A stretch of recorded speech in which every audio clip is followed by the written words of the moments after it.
الخبير التحكيمي جمال الشريف يثور غضبا في حكم مباراة الجزائر والنيجر ويكشف الحقيقة. لنتابع التفاصيل. شهدت المواجهة التي جمعت منتخب الجزائر مع خصمه منتخب النيجر في ملعب حماد العقرب براديس في تونس الاثنين حالة تحكيمية أثارت الكثير من التساؤلات بين الجماهير.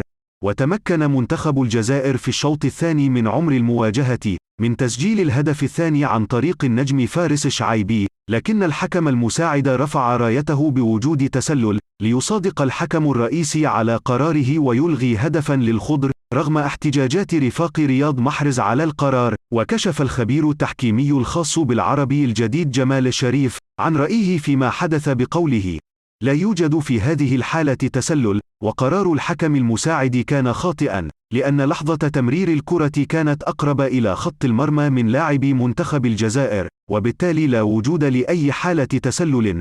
وأوضح الحكم الدولي السابق جمال الشريف: يبدو أن الحكم تأثر، خاصة أنه كان على الحكم المساعد الوجود على خط الكرة وليس مع ثاني آخر مدافع لمنتخب النيجر. قد يكون موقفه الخاطئ سببا بعدم مقدرته على تقييم الحالة بشكل صحيح.